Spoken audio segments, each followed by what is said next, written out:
Amen. Bwana Yesu asifiwe. Leo nina neno lenye kichwa kinachosema kutembea na mbingu. Mwambie jirani yako kutembea na mbingu.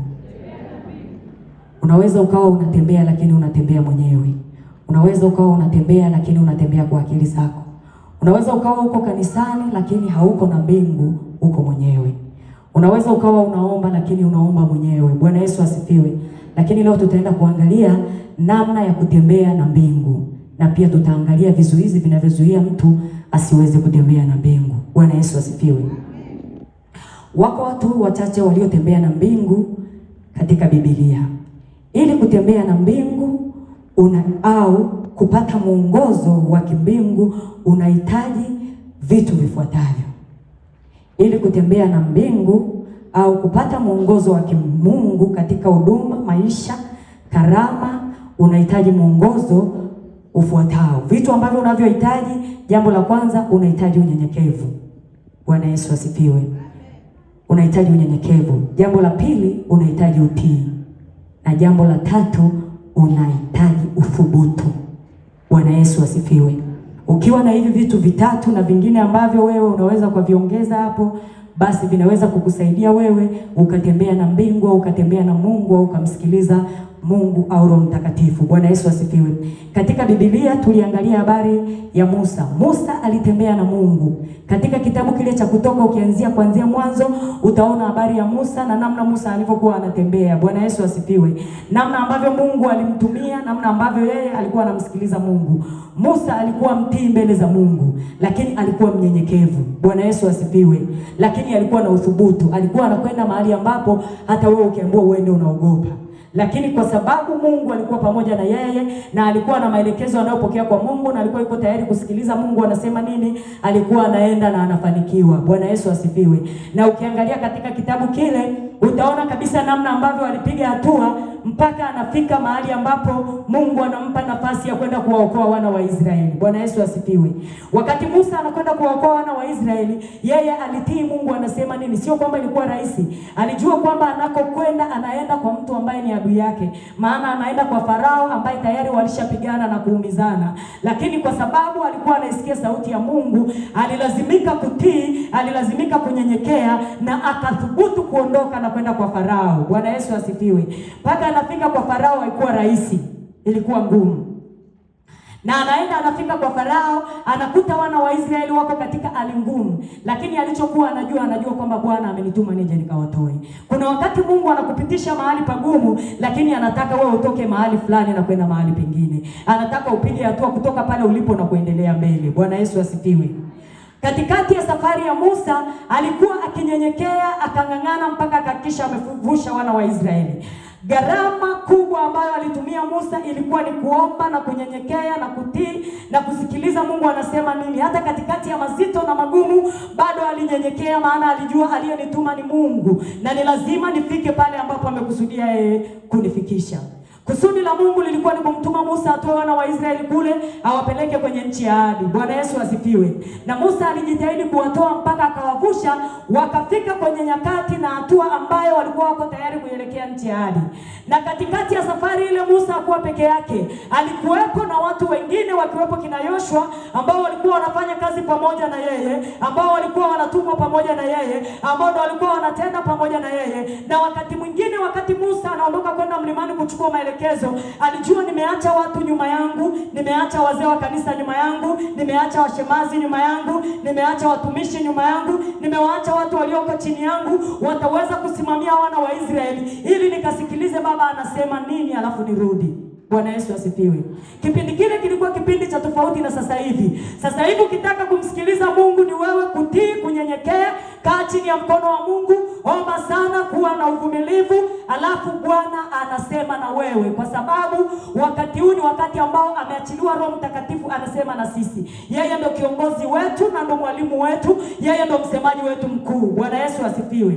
Katikati ya safari ile Musa alitembea, hakuwahi kuchoka wala kurudi nyuma. Lakini imefika mahali wana wa Israeli wamelalamika, wamenungunika, wameongea walivyoweza, wamemlaumu walivyoweza, lakini Musa hakuwa na majibu ya kuwajibu hapo kwa hapo. Bado alikuwa anarudi mbele za Mungu, anamuuliza Mungu, ni wafanye nini watu hawa? Bwana Yesu asifiwe. Na Biblia inasema kwamba kwa kipindi kile aliendelea kumsikiliza Mungu. Ikafika wakati wanatakiwa waanze safari ya kuondoka kwenda Kanaani.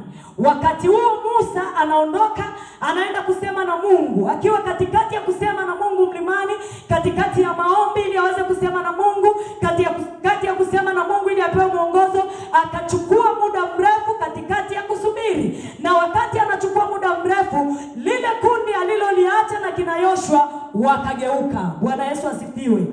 Kama hivi leo tunavyogeuka, wakati Mungu anasema na sisi, wakati Mungu anasema na mtumishi wake, wakati tunaachiliwa matamko ya baraka, matamko ya mafanikio, matamko ya kuendelea mbele, tunafika mahali tunakata tamaa. Wakati mtumishi anaendelea kwenda mlimani kuchukua maelekezo, nini ambacho wana Mispa wanahitaji, tunafika mahali tunakata tamaa.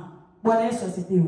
Waliokata tamaa tukuanza sisi, walianza wana wa Israeli. Wamevushwa, wametendewa mambo mengi, wameinuliwa, wamebarikiwa, lakini mpaka hapo bado wanaona hakijafanyika kitu.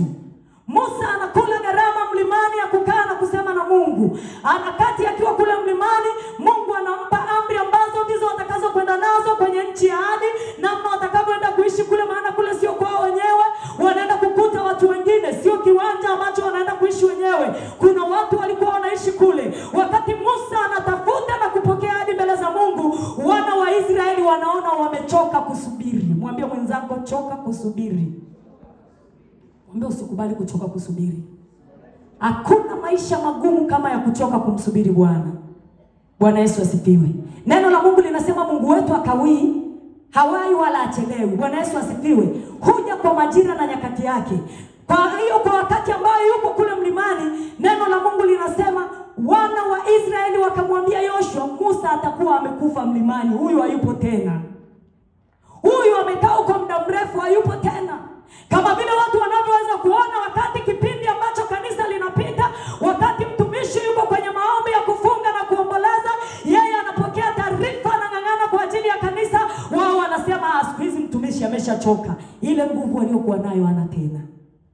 Nataka nikupe pole. Mwambie jirani yako pole. Bwana Yesu hajawahi kuchoka. Mungu hajawahi kuchoka kwa ajili ya watu wake. Ukiona umechoka kupokea, jua kinachokuja ni kikubwa zaidi ya cha aliyepokea mapema. Haijaingia. Nasema kile unachokiombea, ukiona kimechelewa kuja, usiogope, maana kinachokuja kwako ni kikubwa, ni baraka kubwa zaidi ya yule aliyetangulia kupokea. Ni neema kubwa zaidi ya yule aliyetangulia kupokea. Unainuliwa kwa kiwango kikubwa zaidi. Bwana Yesu asifiwe. Na ukiona majaribu, furahi, maana majaribu ni daraja la kukuvusha wewe kwenda ng'ambo ya pili. Jaribu la wana wa Israeli lilikuwa la kuwavusha kutoka bahari ya Shamu, kutoka kwa Farao, wavuke bahari ya Shamu, waende ng'ambo ya pili, alafu baada ya hapo waione nchi ya ahadi. Waende wakafikie kwenye ahadi ambayo Baba alikuwa amewaahidi. Bwana Yesu asifiwe. Kwa usichoke. Biblia inasema baada ya hapo wana wa Israeli wakamshinikiza Yoshua. Wanamwambia sasa, huyu ndugu yako ameenda amekaa huko, wewe Yoshua na Haruni mko hapa. Huyu alishakufa siku nyingi, na sisi tuna fedha, sisi tuna dhahabu, tuna kila kitu. Wacha turudi kwa miungu ya kwetu, tumtengeneze ndama wetu wa shaba, tuanze kumwabudu. Kwa sababu Yoshua kuwa na ile nguvu aliyokuwa nayo Musa, Yoshua akazidiwa nguvu, akakubali. Kama wewe unavyozidiwa nguvu kwenye kile kikundi ulicho nacho, kama unavyozidiwa nguvu kwenye huduma ulionayo, usikubali kuzidiwa nguvu. Kubali kuwa juu kila itwapo leo, ili uweze kulibeba kusudi la Mungu aliye hai. Bwana Yesu asifiwe. Biblia inasema baada ya hapo wakatengeneza ndama wa shaba, wakaanza kuabudu. Musa anatoka mlimani, amepokea maelekezo ya namna atakavyoenda kule katika nchi ya Kanaani, namna wale watakavyoishi kule, na namna watakavyoendelea kumtumikia Mungu. Anakuja ana amri 10 za kuwaongoza wana wa Israeli. Anakuta wamechoka, wamejiandalia amri yao moja ya ndama ya sanamu. Bwana Yesu asifiwe. Angalia, usichoke katika safari. Ni maneno gani ambayo wewe unayapokea na kuyaleta kwa wenzako? Maana hawa walileta maneno ya kuvunja wenzao moyo, walileta maneno ya kuwapoteza, walileta maneno ya kuangamiza, walileta maneno ya kuwasababisha wasifike katika lile kusudi ambalo Mungu amekusudia. Na sikiliza nikwambie, kile kitu ambacho wewe unakisikia masikio yako, alafu unakileta lile neno unalolisikia, alafu unalibeba, unasema nimesikia kule kanisani ni moja, nimefunga, nimeomba, nimesikia ni moja, mimi nilikuwa mlimani, nimesikia ni hivi na hivi, pale kanisani pako hivi na hivi. Umebeba roho ya uharibifu. Na roho za namna hiyo zinakuja kuvunja watumishi moyo kama zilivyomvunja Musa moyo. Bwana Yesu asifiwe.